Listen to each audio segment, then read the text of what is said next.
ప్రేమగల తండ్రి, కృపగల ప్రభువ, మీ పరిశుద్ధ నామానికి వేవేల స్తుతులు స్తోత్రాలు చెల్లిస్తున్నాం. శిలువ ధ్యాన కాలంలో 12వ దిన ధ్యానంలోనికి మమ్మల్ని నడిపిస్తున్నందుకే మీకు స్తోత్రాలు. ప్రభువా, నిన్ను ప్రేమించి నీ సన్నిధిని కాంక్షించి నీ వాక్యం వినడానికి వచ్చిన నీ బిడ్డలను మీరు దర్శించండి. మా అందరితో నీ వాక్యం ద్వారా మాట్లాడండి.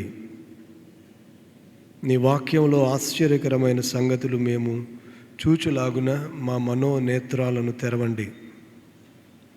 నీ వాక్యమందు సత్యమందు మమ్మలను ప్రతిష్ఠ చేయండి. పరిశుద్ధాత్మదేవ, సర్వ సత్యములోనికి మమ్మల్ని నడిపించండి. యేసు ప్రభు నామములో వినయముగా అడుగుతున్నాం మా పరమ తండ్రి, ఆమెన్. ప్రభు నామంలో మీ అందరికీ శుభాలు తెలియజేస్తున్నాను. ఈ 12వ దిన ధ్యాన అంశం ధనవంతుని దారిద్ర్యం. ధనవంతుని దారిద్ర్యము. అసలు ధనవంతుడు ఎలాగ దరిద్రుడు? దరిద్రానికి పేదరికానికి తేడా ఉంది. ధనవంతుడు పేదవాడు కాడు, కానీ ధనవంతుడు కూడా దరిద్రుడు కాగలడు. పేదరికానికి దారిద్ర్యానికి ఉన్నది ఏంటంటే వనరులు లేకపోవడం పేదరికం. వనరులుండి కూడా అవి మన అక్కరకు రాకపోవడం దారిద్ర్యం. అంటారు కాదు, అన్నీ ఉన్నాయి కానీ అంగట్లో శని ఉందంటారు. అలాంటి పరిస్థితి అన్నమాట. దేవుని దీవెన ఆశీర్వాదం అంటే కేవలము ఐశ్వర్యము కలిగి జీవించడం కాదు. ఐశ్వర్యము కూడా ఆశీర్వాదంగా మనకి ఉన్నప్పుడు, ఐశ్వర్యము మనలను దేవునికి దూరపరచినప్పుడు,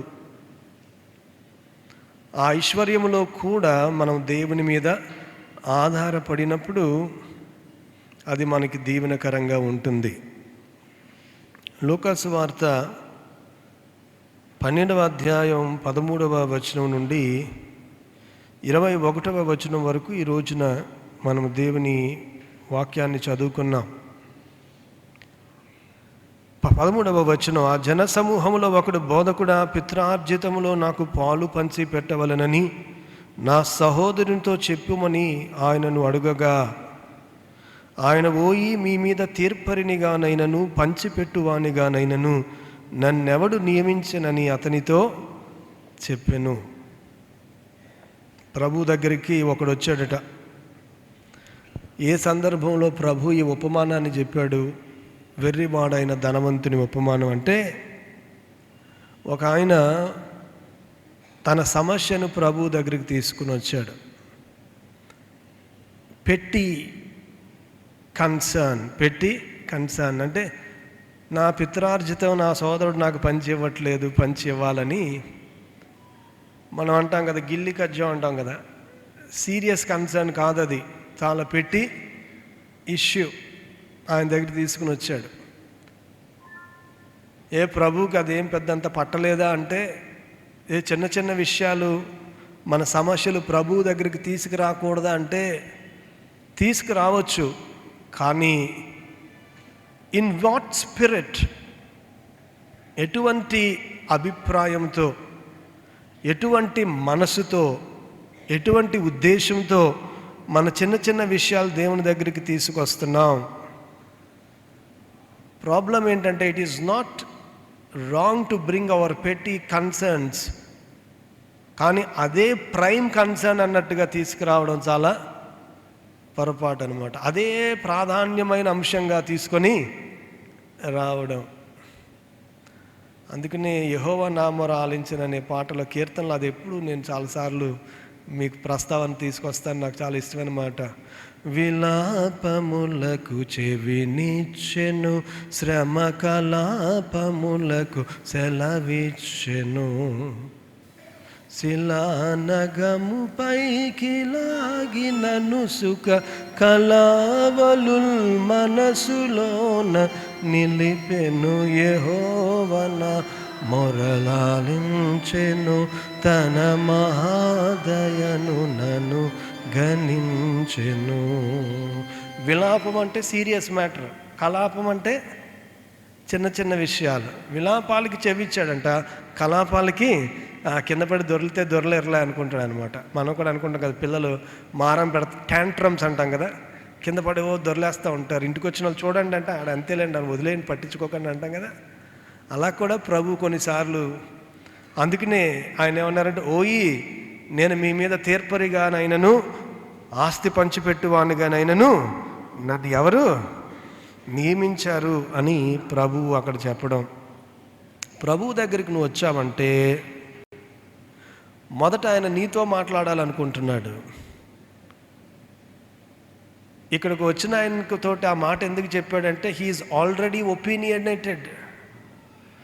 తన ఒపీనియన్ తీసుకుని వచ్చాడు, తన అభిప్రాయాన్ని తీసేసుకుని నువ్వు ఆల్రెడీ ఒక అభిప్రాయానికి వచ్చేసి, ఇక్కడ ఎలాగుందంటే నాదే న్యాయము, నా సహోదరుడిది న్యాయం కాదు, కాబట్టి నా ఆస్తి పంచిపెట్టడానికి నాకు న్యాయం చేయను. నాయన ఏది న్యాయమో అని ఆయన దగ్గర తీసుకొస్తే వేరు. కానీ it seems that he is already opinionated, అంటే ఆల్రెడీ ఏది కరెక్టో రాంగో తనే డిసైడ్ అయిపోయి ప్రభు దగ్గరకు వచ్చి ఆస్తి పంచి ఇవ్వి అంటున్నాడు. రెండవది, నా సహోదరునితో చెప్పు అంటున్నాడు. అంటే నాతో చెప్పాల్సింది నువ్వేమీ లేదు. ప్రభు దగ్గరకు వచ్చినప్పుడు మనం చాలాసార్లు మన అభిప్రాయం పక్కనోడితో మాట్లాడాలి, నా విరోధితో దేవుడు మాట్లాడాలి, నాకు సమస్యలు సృష్టిస్తున్న వారితో దేవుడు మాట్లాడాలనుకుంటామే కానీ దేవుడు నాతో మాట్లాడాలి. రాత్రి మనం ఇక్కడ ఉన్నాం, దేవుడు మొదట మనతో మాట్లాడాలి. మనం ఏదైనా సరి చేసుకోవాల్సి వస్తే సరి చేసుకునేటట్టుగా దేవుడు ఆయన వాక్యం ద్వారా మనతో మాట్లాడాలనే ఆలోచనతో ప్రభు దగ్గరికి రావాలి. కానీ నేను మార్చుకోవాల్సింది ఏమీ లేదు, కానీ నా సోదరుడితో మాత్రం నువ్వు చెప్పు అన్నట్టుగా ప్రభు దగ్గరికి వస్తే అది మంచి పరిస్థితి కాదు ప్రియమైన వారలారా. అందుకనే అతని యొక్క సమస్య చాలా చిన్న సమస్య అయినా కానీ ప్రాముఖ్యమైన విషయమే, సహోదరులతో సమాధానం కలిగి జీవించడం. కానీ ప్రభువు అంత ఘాటుగా సమాధానం చెప్పడానికి కారణం ఏంటంటే ఆయన హృదయములను పరిశోధించే వాడు ప్రియమైన వారలారా. అతని హృదయము ఆయన ఎదుట సరిగా లేదు కాబోలు. అందుకనే ప్రభు చాలా కఠినంగానే బదులిచ్చాడు. ఆయన కఠినంగానే బదులిచ్చాడు. ఎందుకంటే ప్రభు యొక్క అధికారాన్ని అర్థం చేసుకోలేదు, ప్రభు యొక్క రాజ్యాన్ని అర్థం చేసుకోలేదు. ఇంకా ఈ లోక సంబంధమైన విషయాలే చాలా ప్రాముఖ్యం అన్నట్టుగా ప్రభు దగ్గరికి తన ఆస్తి పంచాయితీని తీసుకుని వస్తున్నాడు ప్రియమైన వారలారా. ఈ సందర్భంలో ప్రభువు ఈ ఉపమానాన్ని చెప్తున్నాడు. 15వ వచనం, మరియు ఆయన వారితో, మీరు ఏ విధమైన లోభమునకు తావివ్వకండి అని అంటున్నాడు. కొన్నిసార్లు మనకు అనిపించవచ్చు, మన హక్కుల కొరకు మనం పోరాడకూడదా, మన న్యాయం కొరకు, మనకు జరగాల్సిన న్యాయం కొరకు మనం పోరాడకూడదా, మన హక్కును వదిలేసుకోవాలా, మన హక్కు గురించి మనం అడిగే ఇది మన దగ్గర లేదా అని కొన్నిసార్లు మనకి అనిపించవచ్చు. కానీ దేవుని రాజ్యంలో ఉన్న నియమం ఏంటనంటే, peace is prioritized over possession.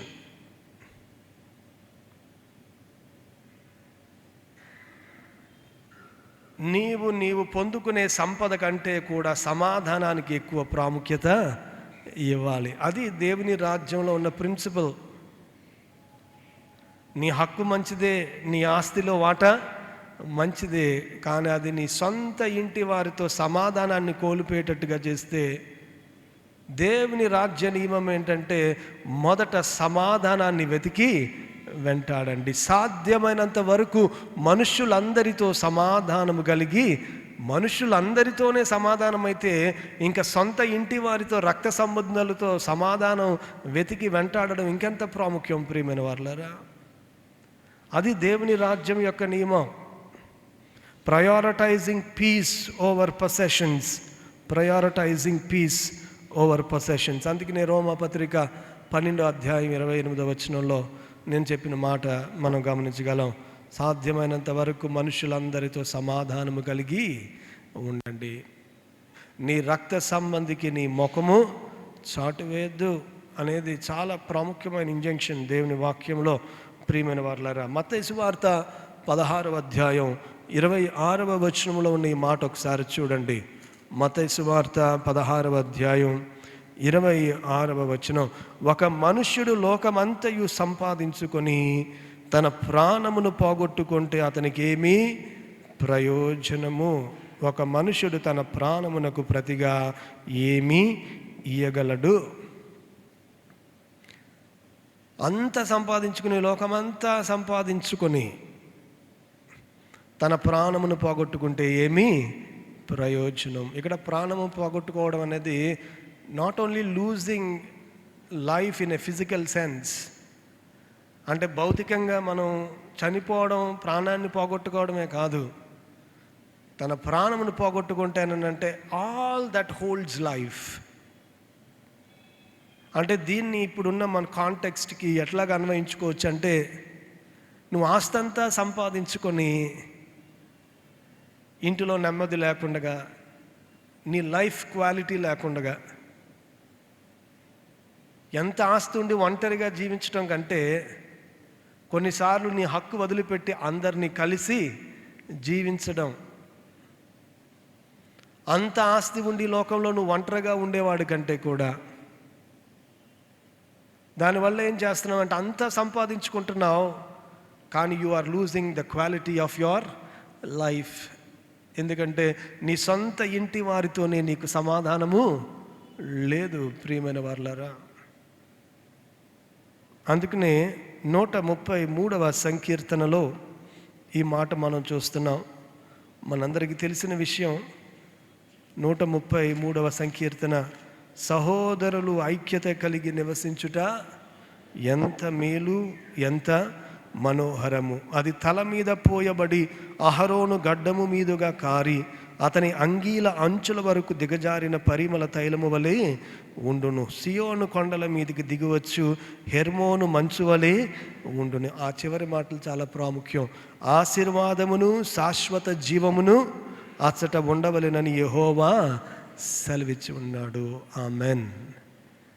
ఎక్కడైతే ఐక్యత ఉంటుందో, సహోదరులు ఐక్యత కలిగి నివసించే చోట ఏముంటుందంట? ఆశీర్వాదము, శాశ్వత జీవం. కాబట్టి లోకమంతా సంపాదించుకొని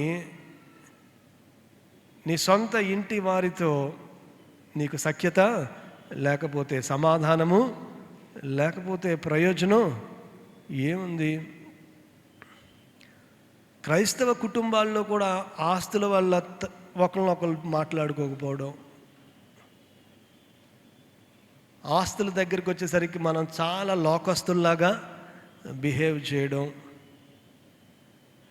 ఈ శిలువ ధ్యాన కాలంలో ఒకసారి మనల్ని మనం అందరం పరిశీలన చేసుకోవాలి. అది అంత మాత్రము పరలోక రాజ్యపు విలువ కాదు. ప్రియమైన వారలారా,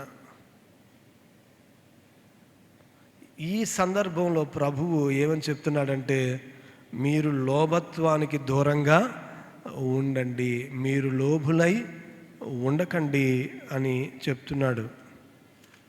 లూకాసు వార్త 12వ అధ్యాయం 15వ వచనాన్ని మరలా గమనిద్దాం.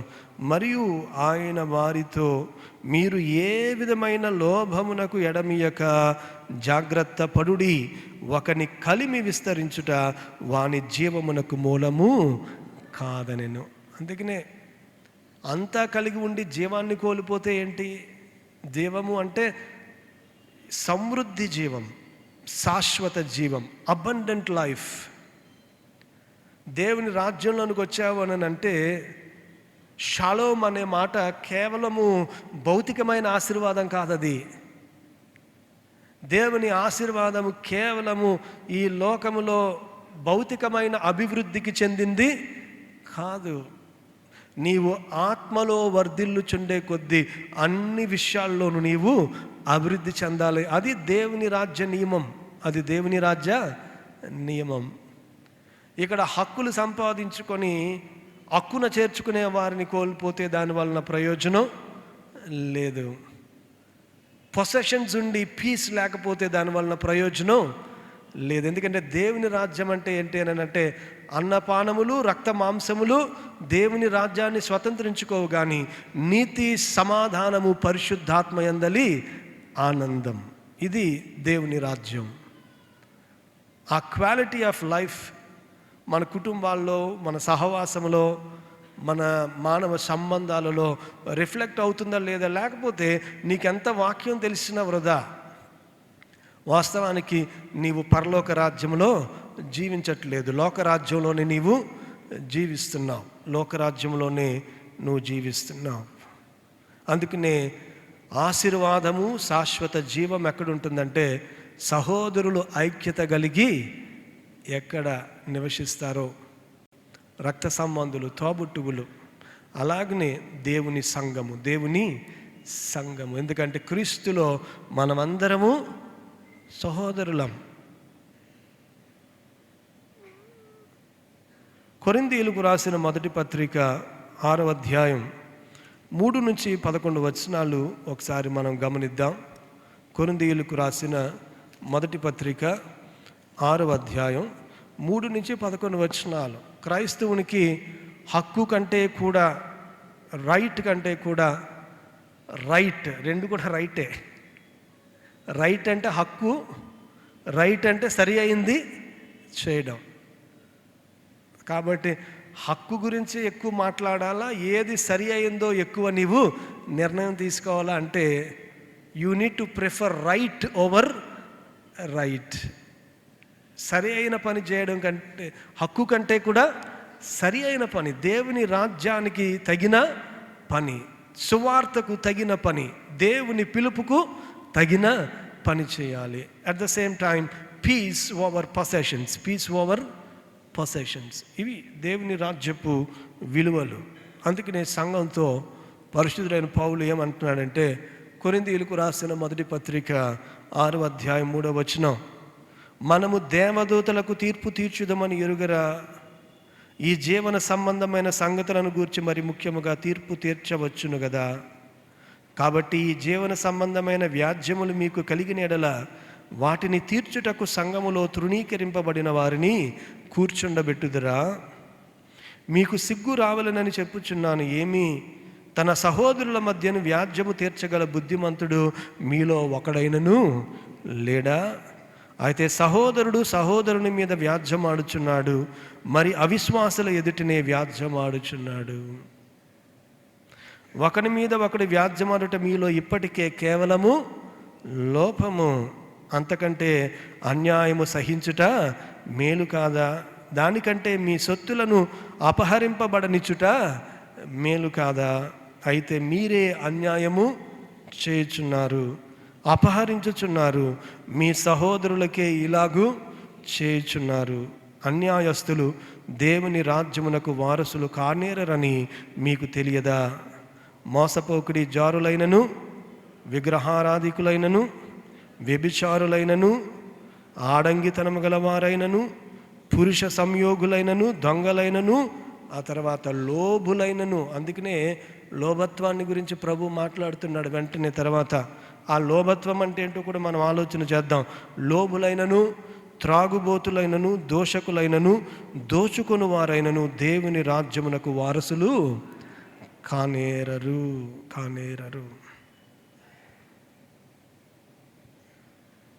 ప్రియులారా, దేవుని వాక్యం చాలా స్పష్టంగా చెప్తుంది మనకి, సమాధానము కలిగి జీవించాలి. అవసరమైతే సమాధానము కలిగి జీవించడానికి మన హక్కులను కూడా వదులుకోవాలి. అన్యుడు వచ్చి మనకి తీర్పు తీర్చక ముందే మనమే ఐక్యత కలిగి జీవించాలి. ఒకరికొకరికి తీర్పు తీర్చొచ్చా? మనం బయట వారికి తీర్పు తీర్చకూడదు. కానీ దేవుని వాక్యం చెప్తున్న మాట ఏంటంటే 5వ అధ్యాయం 12వ వచనం చూడండి. ఖచ్చితంగా క్రైస్తవులు ఒకరికి ఒకరు తీర్పు తీర్చుకోవాలి. అదే చెప్తున్నాడు ఇక్కడ. దేవదూతలకు కూడా మీరు తీర్పు తీర్చబోతున్నారు. అటువంటిది మనం ఒకరినొకరము జడ్జ్ చేసుకుని, జడ్జ్ అంటే నీది తప్పు అని చెప్పడానికి కాదు ప్రియమైన వారు, తప్పు అని చెప్పి చేయడానికి కాదు. ఒకరి పొరపాట్లు ఒకరు సరిచేసుకోవడానికి. దాన్ని ఏమంటామంటే కేరింగ్ కన్ఫ్రంటేషన్. నేను రైటు నువ్వు తప్పు అని కాదు, ఒకరి పొరపాట్లు ఒకరు సరిచేసుకొని, ఒకరినొకరు హెచ్చరించుకొని, ఒకరి పాపములు ఒకరి దగ్గర ఒప్పుకొని. అందుకని అంటున్నాడు చూడండి, వెలుపల వారికి తీర్పు తీర్చుట నాకేలా, వెలుపల వారికి దేవుడే తీర్పు తీర్చును గాని మీరు లోపటి వారికి తీర్పు తీర్చువారు గనుక ఆ దుర్మార్గుని మీలో నుండి వెలివేడి. సంఘంలో ఎవరైనా తప్పు చేస్తే తీర్పు తీర్చాల్సిందే. ఒక పిప్పను పాడైతే తీసి బయటపడేస్తావు కదా, క్యాన్సర్ ఉంటే తీసి బయటపడేస్తావు కదా, తీర్పు తీర్చకూడదు అనుకో కదా. సంఘములో దుష్టుడి పట్ల కూడా అదే రీతిగా వ్యవహరించాలని దేవుని వాక్యం చాలా ఖచ్చితంగా చెప్తుంది. అలాగనే మనం మన ఇంటిలో ఏదైనా చిన్న పెద్ద సమస్యలు వస్తే బయట వాడొచ్చి మనకి తీర్పు తీర్చే బదులు అన్యజనులు ఎదుట మనం తేలిక అయిపోయే ముందు మనమే మంచి చెడు కూర్చుని ఆలోచించుకొని అవసరమైతే తగ్గిపోయి మన హక్కును జార విడుచుకొని సమాధానాన్ని వెతికి వెంటాడాలి. దేవుని సన్నిధిలో పశ్చాత్తాపపడదాం, మనల్ని మనం సరి చేసుకుందాం. దేవుని రాజ్యం అని చెబుతూ, దేవుని సంఘం అని చెబుతూ, దైవ కుటుంబం అని చెబుతూ, క్రైస్తవులం అని చెబుతూ ఇంకా లోకానుసారంగా మనం జీవిస్తున్నామేమో. సిలువ దగ్గరకు వచ్చినప్పుడు we need to examine our selves, we need to examine our selves. అన్యాయాన్ని సహించడం చాలా కష్టం, కానీ that is the way of the cross.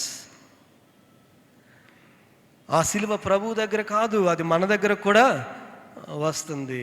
నువ్వు ఆధ్యాత్మికంగా ఎదుగుతున్నావు అని అంటే, నీ స్పిరిచువల్ స్టామినా పెరుగుతుందంటే, నీకు ఉండాల్సిన శక్తి ఏంటంటే అవమానాన్ని, అన్యాయాన్ని దిగమింగుకొని సహించుకొని. అందుకనే సిలువ మార్గం విశాల మార్గం కాదు, సిలువ మార్గం ఇరుకు మార్గం.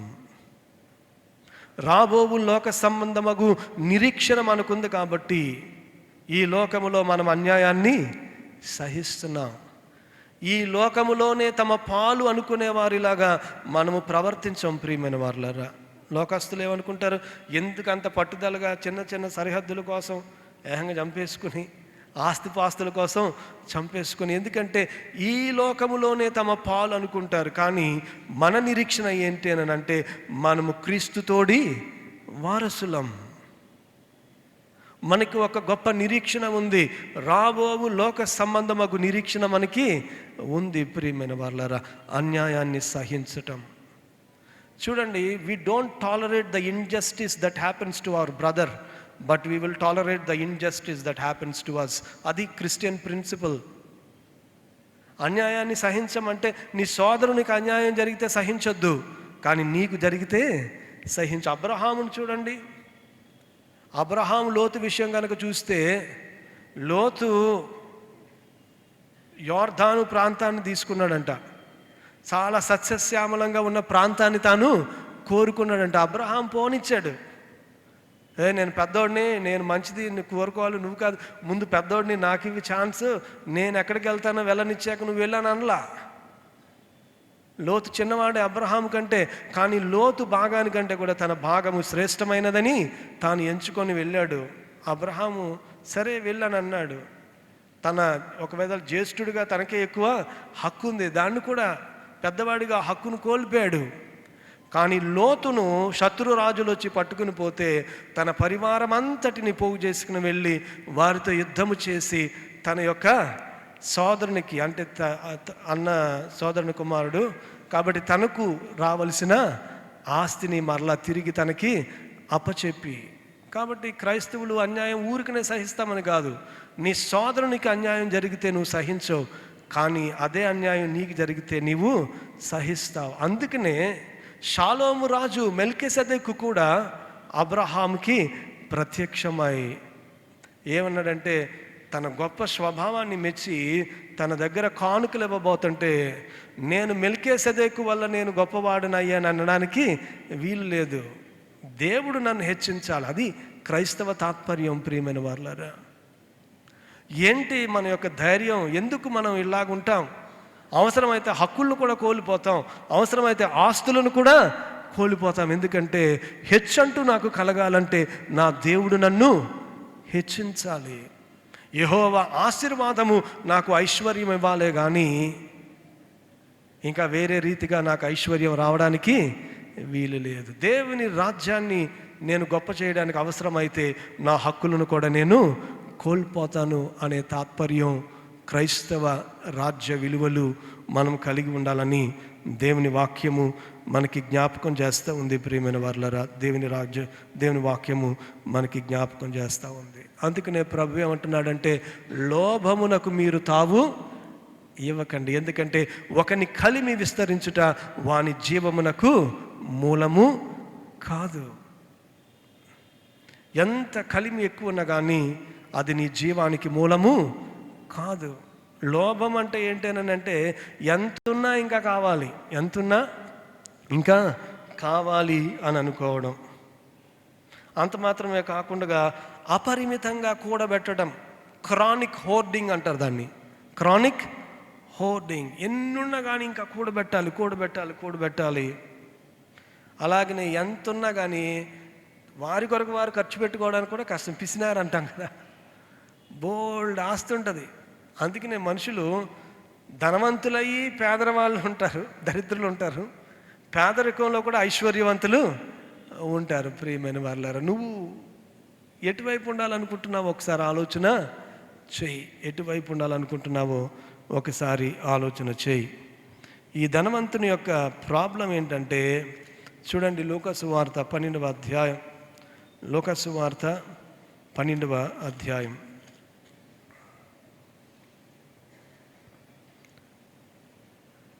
16వ వచనం. మరియు ఆయన వారితో ఈ ఉపమానం చెప్పెను, ఒక ధనవంతుని భూమి సమృద్ధిగా పండెను. అప్పుడు అతడు, నా పంట సమకూర్చుకున్నటకు నాకు స్థలము చాలదు గనుక నేనేమి చేతునని తనలో తాను ఆలోచించుకొని, నేను ఎలాగు చేతును, నా కొట్లు విప్పి వాటికంటే గొప్ప వాటిని కట్టించి అందులో నా ధాన్యమంతటిని, నా ఆస్తిని సమకూర్చుకొని, నా ప్రాణముతో, నా ప్రాణమా, అనేక సంవత్సరములకు విస్తారమైన ఆస్తి నీకు సమకూర్చబడి ఉన్నది, సుఖించుము, తినుము, త్రాగుము, సంతోషించుమని చెప్పుకొందును. నువ్వు నీ ప్రాణంతో ఏం చెప్పుకుంటావో అదే నువ్వు. అందరితో ఏం చెప్తున్నావు అది కాదు. నువ్వు అందరితో చాలా విషయాలు చెప్పొచ్చు నువ్వు, కానీ వాట్ ఈజ్ రియల్ యూ అంటే ఎవ్వరు లేనప్పుడు నీ ప్రాణంతో నువ్వేం మాట్లాడుకుంటున్నావు. అందుకనే ఇతడేమో నా ప్రాణమా తినుము తాగుము సుఖించుమంటే, ఇంకొక ఆయన ఉన్నాడు, ఆయన కూడా ప్రాణంతో అంటాడు. ఆయన ఏమంటాడంటే, నా ప్రాణమా యెహోవాను సన్నుతించుము, నా అంతరంగమునున్న సమస్తమా ఆయన పరిశుద్ధ నామమును సన్నుతించుము, నా ప్రాణమా యెహోవాను సన్నుతించుము, ఆయన చేసిన ఉపకారములలో దేనిని మరువకము. ఇక్కడ ఈ ధనవంతుడిని దేవుడు వెర్రివాడని ఎందుకు అంటున్నాడు అని అంటే, ఇతనికి ఎంతసేపు నా నా నా నా తప్పితే ఇంకొక మాట లేదు. ఆ 17వ వచనం నుంచి చూస్తే, నా పంట సమకూర్చుకున్నటకు నాకు స్థలము చాలదు, నేనేమి చేతును, నా కొట్లు విప్పి నా ధాన్యం అంతటిని, నా ఆస్తిని సమకూర్చుకొని నా ప్రాణంతో. కాబట్టి ఇతని జీవితంలో మీ అన్న మాటే, నా అనే మాటే కానీ మన అన్న మాట లేదు. క్రైస్తవ జీవితం నా అనుకునే జీవితం కాదు. అందుకనే పరలోకమందున్న నా తండ్రి అని ప్రభువు నేర్పించలేదు. మనకి ఏమని నేర్పించాడు ఆయన? పరలోకమందున్న మా తండ్రి అని నేర్పించాడు. దేవుని రాజ్యంలోకి వచ్చామంటే నీ జీవితం తలక్రిందులు అయిపోవాలా. మీలో ఎమ్మ ఉంటుంది కదా, మీలో ఎమ్మ ఉంటుంది. ఆ ఎమ్మ తలక్రిందులు అయిందనుకోండి, ఏమవుతుంది? వి అవుతుంది. కాబట్టి నా నుంచి మనకు వెళ్ళాలి అని అంటే నీ జీవితం తలక్రిందులు అవ్వాలా. నూతన సృష్టి, నూతన జన్మ. అందుకనే కొత్తగా పిల్లోడు పుట్టాడు అనుకోండి, ఆడేం క్యారమండు ఏమంటే అప్పుడు డాక్టర్ గారు ఏం చేస్తారు? నర్సు గారులు ఎక్కువ మంది ఉన్నారు చెప్పాలి. ఏం చేస్తారు? వెంటనే తలకిందులు వేసి ఒకటి వేస్తే అప్పుడు క్యారం అంటాడు అనమాట. దేవుని రాజ్యంలో జన్మించడానికి కూడా నీ జీవితం తలక్రిందులు అవ్వాలా. అప్పుడు కానీ మీ వీగా మారదు. మనము అనుకుంటాం, మనం నేర్చుకోం. ఆ తలక్రిందుల జీవితం దేవుడు నీ దగ్గర నుంచి, నా దగ్గర నుంచి కోరుకుంటున్నాడు. ప్రియమైన వారలారా, మనా కావాలి. మనకు మనా కాదు, మనీయే. మనీ అంటే మన రాదు. ఇంకా మనీని కొంచెం పక్కన పెడితే అప్పుడు ఏం మాట్లాడతామంటే మన అని మనం మాట్లాడతాం. ప్రియమైన వాళ్ళరా, అందుకనే ప్రభు ఈ ధనవంతుడు ఏమంటున్నాడంటే, వెర్రివాడా, ఈ రాత్రి నీ ప్రాణమును అడుగుచున్నారు, నీవు సిద్ధపరిచినవి ఎవని వగు అని వానితో చెప్పాను.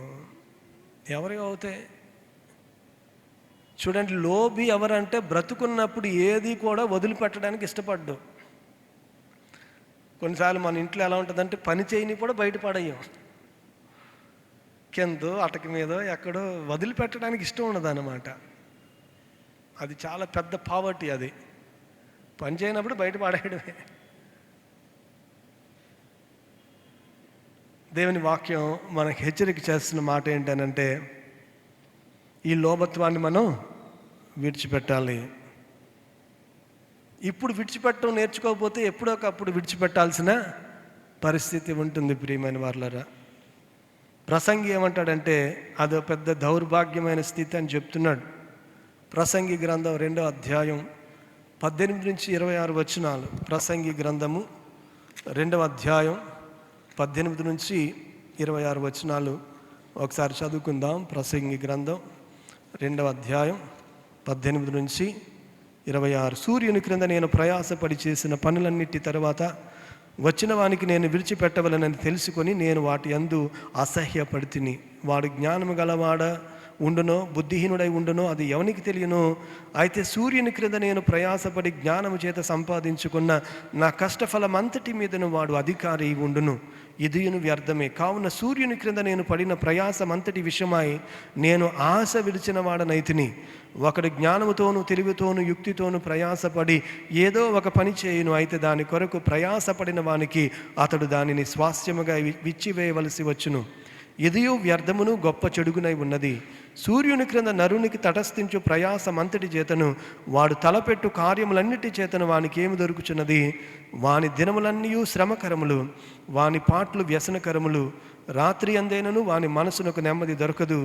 ఇదియు వ్యర్థమే. అన్నపానములు పుచ్చుకును కంటెను తన కష్టార్జితము చేత సుఖపడుట కంటెను నరునికి మేలుకరమైనదేదియూ లేదు. ఇదియును దేవుని వలన కలుగునని నేను తెలుసుకొంటిని.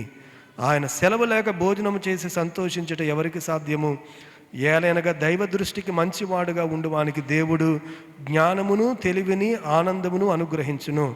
అయితే దైవ దృష్టికి ఇష్టుడగు వానికి ఇచ్చుటకై ప్రయాసపడి పోగు చేయు పనిని ఆయన పాపాత్మునికి నిర్ణయించును. ఇదియు వ్యర్థముగాను ఒకడు గాలికై ప్రయాసపడినట్టుగాను ఉన్నది. అందుకనే ఈ రాత్రి నిన్ను దేవుడు పిలిస్తే ఏమైపోతావు? ఇదంతా ఎవరికి విడిచిపెడతావు?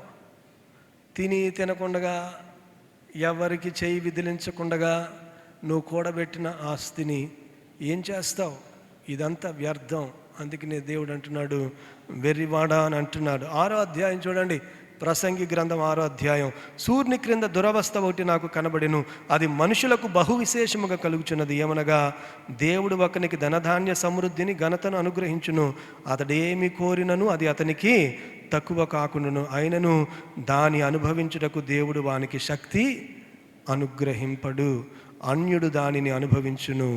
ఇది వ్యర్థముగాను గొప్ప దురవస్థగాను కనబడుచున్నది. అందుకని నిజమైన సంపద ఐశ్వర్యం ఏంటంటే ఆస్తిని కూడబెట్టడమే కాదు, దాన్ని అనుభవించే ఆశీర్వాదాన్ని కూడా మనం సంపాదించుకోవాలి. అది సంపాదించుకోవాలంటే లోభత్వానికి దూరముగా ఉండాలి. నీ రక్త సంబంధిక అన్యాయము చేయవద్దు, నీ ముఖాన్ని చాటువేయద్దు. దేవుని రాజ్యంలో విలువ హక్కు కంటే కూడా హక్కును చేర్చుకోవడం చాలా ప్రాముఖ్యం. దేవుని రాజ్యంలో విలువ పొసెషన్ కంటే కూడా పీస్ చాలా చాలా ప్రాముఖ్యం. అది సిలువ నీతి, అది సిలువ నీతి. ప్రియమైన వారలారా, that is the principle of the cross. సిలువ సంపద మనకి తెలియాలంటే మనల్ని మనం ఉపేక్షించుకోవాలి. అందుకనే సిలువ ఎత్తుకోవాలనుకుంటున్నావా? Deny your self. ముందు నిన్ను నీవు ఉపేక్షించుకో, నిన్ను నీవు ఉపేక్షించుకో. అందుకనే ఈ కృప చాలాసార్లు మనకి ఒక మాట చాలా ఇష్టం, మనము ధనవంతులగునట్లు ఆయన దరిద్రుడు ఆయన అంటావు, కానీ దాని ముందున్నది వదిలేస్తావు. దేవుని కృపను గురించి మీరు ఎరుగుదురు కదా. ఏ ధనాన్ని గురించి మాట్లాడుతున్నాడు? ఈ లోకంలో మనం ధనవంతులం అవడానికి ఆయన దరిద్రుడు అవలా. ఆయన మాట్లాడుతున్న ఐశ్వర్యం ఏంటంటే దేవుని కృపను గురించి తెలుసు కదా. అంటే ఆయన మాట్లాడుతుంది కృపా మహదైశ్వర్యాన్ని గురించి, దేవుని యొక్క ఔన్నత్యాన్ని గురించి, దేవుని యొక్క ఔదార్యాన్ని గురించి భక్తుడు మాట్లాడుతున్నాడు. ప్రియమైన వారలారా, కాబట్టి దేవుని దగ్గరికి వచ్చినప్పుడు ఆ గ్రేస్ మనలో నుంచి ఫ్లో అవ్వాలి. అది కూడా కృపావరమే. నువ్వు ఏదైనా చెయ్యి విదిల్చి ఎవరికన్నా ఏమైనా ఇవ్వాలి, అన్యాయం జరుగుతున్నా కానీ దేవుని వైపు చూసి ముందుకు వెళ్ళాలంటే అది కృపావరం. ఆ కృపలో మనం సంపన్నులో కావాలి. అటు స్థితి దేవుడు మనందరికీ అనుగ్రహించునుగాక. ఆమేన్. శరణు యేసు, శరణు శరణు, శరణు శరణు నా ప్రభువా. శరణు యేసు, శరణు శరణు, శరణు శరణు నా ప్రభువా. దురిత దూరుడ నీదరి చేరితిరా, నీ సిలువే నాసిరా నాయనూరా.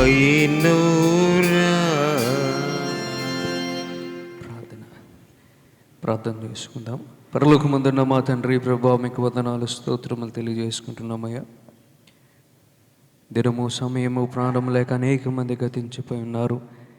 వారికన్నా మేము గొప్పవారము కాదు ప్రభా, నీతి పరులము కాదు, కానీ మీ మితిలేని కనికరము జాలి ప్రేమ వలన మమ్మల్ని అందరినీ సజీవ లెక్కలో ఉంచిన విధానమును బట్టి మీకు వందనాలు. ఊపిరి వంటి వారము తండ్రి, రాత్రి గురించి మాకు నమ్మకం లేనటువంటి వారం, రేపేమి జరుగుతుందో తెలియని పరిస్థితుల్లో ప్రభా మానవ జీవితమును బ్రతుకుతున్నాము.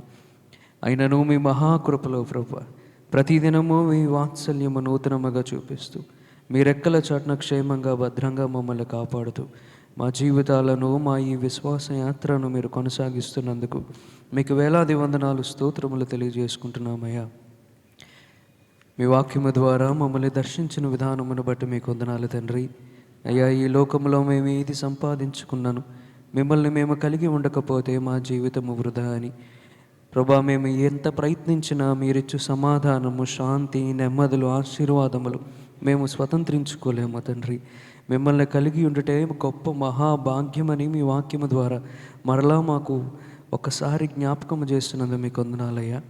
అయ్యా, మా జీవితాలలో మేము ఏవేవో పొందడానికి ప్రాకులాడుతున్నాము, కానీ మీ సన్నిధిని ఉండడానికి తృష్ణ కొనుచు ప్రభా, మీతో సహవాసము కలిగి ఉండడానికి ఆశపడచ్చు, ఆసక్తి కలిగి దినదినము ప్రభా మిమ్మల్ని పొందుకొని మా జీవితంలో మెండైన దీవెనలు మేము పొందుకునేలాగున కృప చూపించండి. ఈ వాక్యమును మా హృదయములో ప్రభా మీరు నీరు కట్టి ఫలింపచేయమని మిమ్మల్ని ప్రాధేయపడి వేడుకుంటున్నాం. ట్రినిటీ లూథరన్ సంఘం గురించి ప్రార్థన చేస్తున్నాము తండ్రి.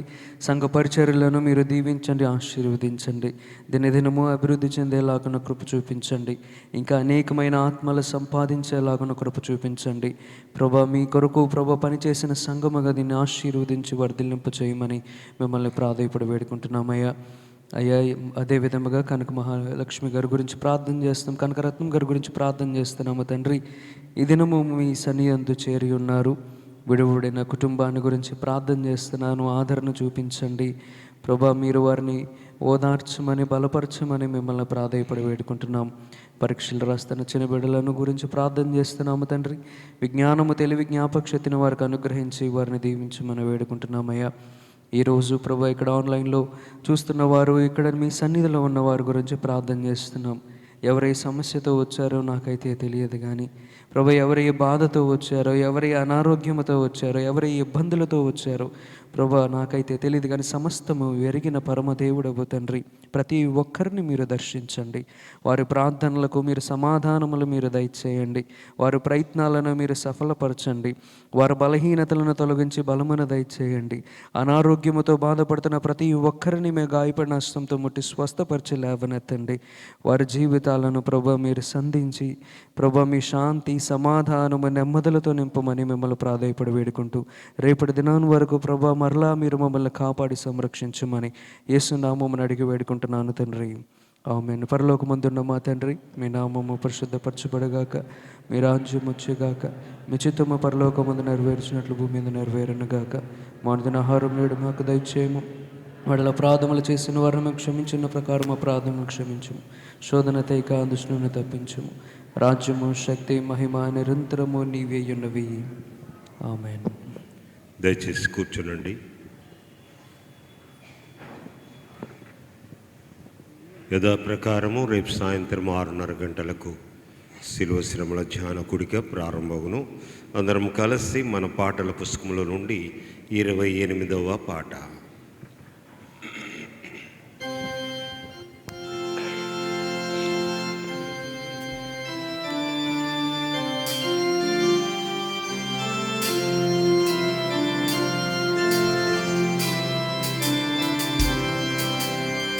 జీవనదిని నా హృదయములు ప్రవహింప చేయుమయ్యా. జీవనదిని నా హృదయములు ప్రవహింప చేయుమయ్యా. శరీర క్రియలన్నీయు నాలో నశింప చేయుమయ్యా. శరీర క్రియలన్నీయు నాలో నశింప చేయుమయ్యా. జీవనదిని నా హృదయములు ప్రవహింప చేయుమయ్యా. జీవనదిని నా హృదయములో ప్రవహింప చేయుమయ్యా. బలహీన సమయములో నీ బలము ప్రసాదించుము. బలహీన సమయములో నీ బలము ప్రసాదించుము. జీవనదిని నా హృదయములో ప్రవహింపజేయుమయ్యా. జీవనదిని నా హృదయములో ప్రవహింపజేయుమయ్యా.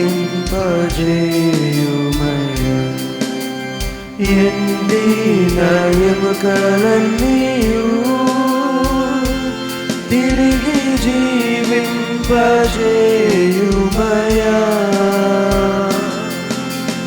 ఎండిన ఎముకలన్నీయు తిరిగి జీవింపజేయుమయ్యా.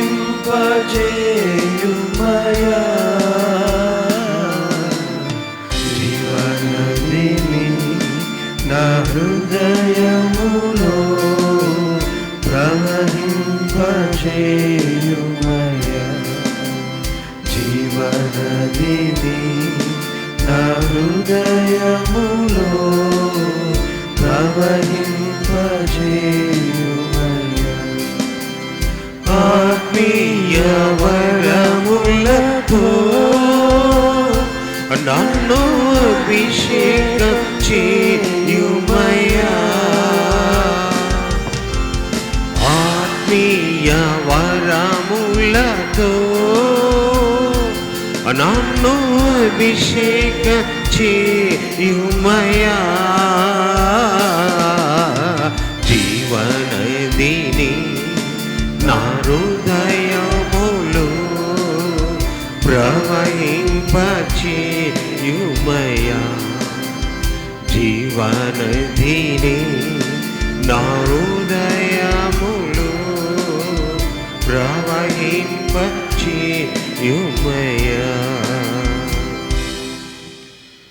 మన తండ్రి అయిన దేవుని ప్రేమ, ప్రభు అయిన యేసుక్రీస్తు కృప, పరిశుద్ధాత్మ దేవుని అన్యోన్య సహవాసము సదా మీకు తోడై ఉండునుగాక.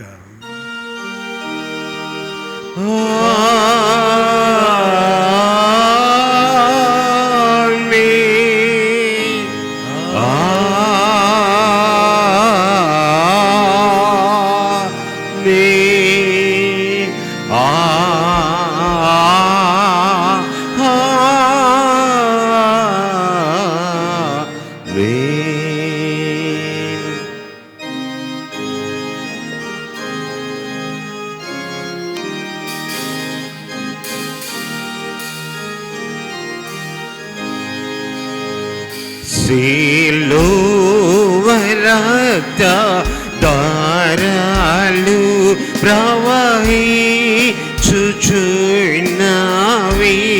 ఎవరైనా దానిలో మునిగిన శుద్ధి నొందేదారు.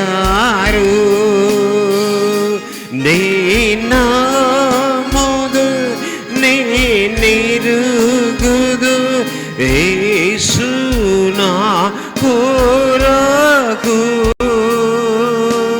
నేనముదు నేనెరుగుదు, యేసు నీ కొరకే సిలువలో నా బలియాయి నన్ను రక్షింపాను. సిలువలో నా బలియాయి నిన్ను రక్షింపాను.